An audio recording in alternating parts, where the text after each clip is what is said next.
Hello everyone, it's Steve from SHGP Media. So a quick little video which I thought I'd just stick out as a short video at the moment as part of this layout build series. As you can see, we've got the station building at the moment. A lot of work has been done on this, which I'll go into a separate video. But at the moment, the next stage I'm working on is this canopy and the guttering and the downpipes. Now the canopy is pretty much done, so we've got the supports fitted on the underside.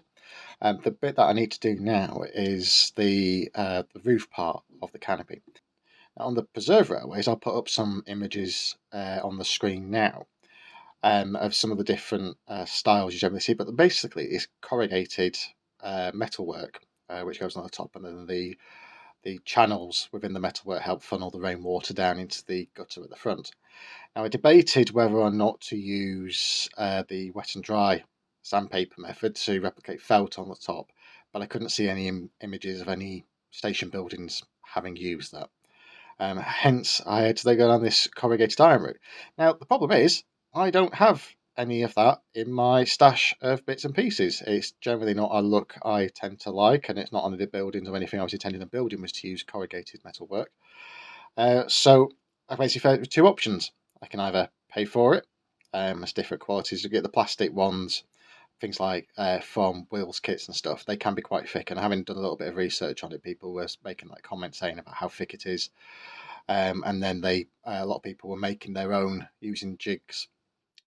So what I've done, having basically gone around the house looking for all sorts of bits and pieces, I've come up with a method which works quite well, and I will show you that now. So having looked around the house, I was looking for different objects basically that had uniform basic pattern or something that I could basically use to mark out the channels of this corrugated metalwork and give that sort of effect. I looked at different combs and bits and pieces, thought maybe I could press into those.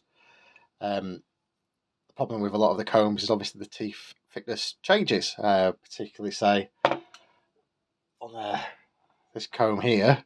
See, obviously they're much bigger teeth at this end than they are at that end. So unless I just use this end bit here and try to press around that to make some form of metalwork, that's what I'll kind of be limited to. But the problem is it's not that wide, so you're going to basically have to be trying to replicate this as you go along, and that becomes a whole issue in itself. So the search continued, and in the cupboard I found this. Now, the actual the thickness and the depth and everything on this pattern is fantastic, it's ideal. But the issue being obviously the flask, it's angled, so it kind of rolls away. Now, when you actually, I'll put this down just to see if I can roll the piece out to show.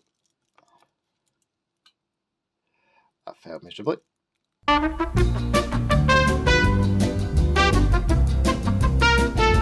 Now, the idea with this, I have tried. It worked relatively well, and I'll show you in a second. Basically, rolling like a rolling pin. Issue being like the top of the cup obviously has this lip, which means that you can't just put it down and roll it because the rubber part doesn't actually meet the surface. So the trick was to take this coaster, place it on the outside, and then I've got contact now with the foil.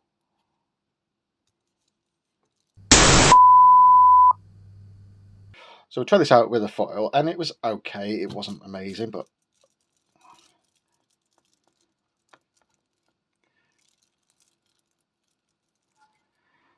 so that's the results you get using that, and then obviously you would cut out to shape, so it gives it a sort of corrugated effect. But the problem is there's no depth of it to it, so you get the impression, which from say that 3-foot rule might look okay, but yeah, obviously for what I'm wanting to do and what the majority want to do, that's not good enough. So back to the drawing board. Now, one thing that I forgot to say when I was just doing that, which I'm going to do for you now, is obviously we can roll out the foil, as mentioned, giving that impression, which isn't great.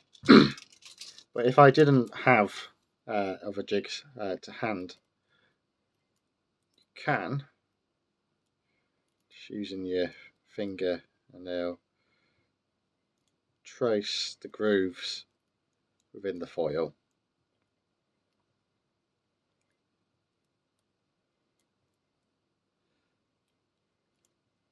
So we'll just do a few of these. And then when removed, it does give you that corrugated iron effect. So if that's all I had to hand, and just using this as a like a former effectively, then you can make that corrugated iron effect. It's probably better tools to use than the single digit, but yeah, it's like sort of these maybe like the back end of a paintbrush or something.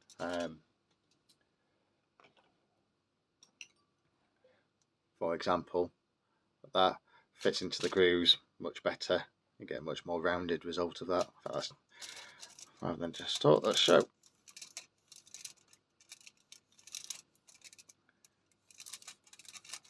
Much more control doing it with that paintbrush actually. So there you go. Doesn't look hugely different, but another technique you could do. Much more easier to do it that way than using your finger. But yeah, anyway, carrying on with the video. Now I knew I didn't have any corrugated card, but someone who does have some corrugated card is my 3-year-old daughter. Now, she got a craft set for Christmas, and in the craft set were these 2 pieces of card. Now, she was somewhat annoyed, put it that way, the idea that Daddy was going to take her card from her craft set and use it for himself. However, I'm not doing that.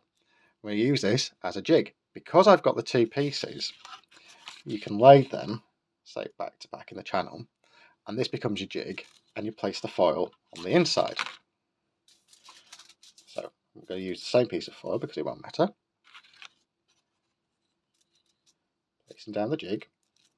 Now getting my trusty cup/mug rolling pin.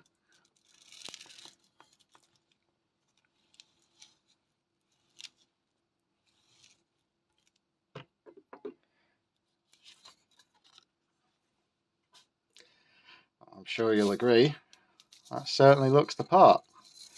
Now, when you look at sheets of this, you're looking at even a small piece of the plastic ones are like £7-8. Some of the bigger sheets I looked at were £10 plus. For the sake of utilising these little pieces of card as a jig, not even having to make one myself, which I've seen some people on YouTube went for the hassle of using plasticard and rod and marking it out and making their own little jig or whatever. It's cheap little card from a children's craft set. There you go. You can make as much of that as you want.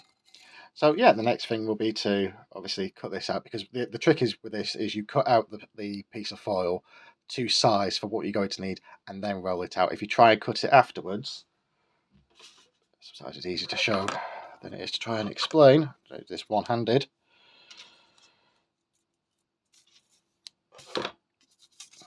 It's not so bad, but you see it does crimp on the edge, which wouldn't be ideal.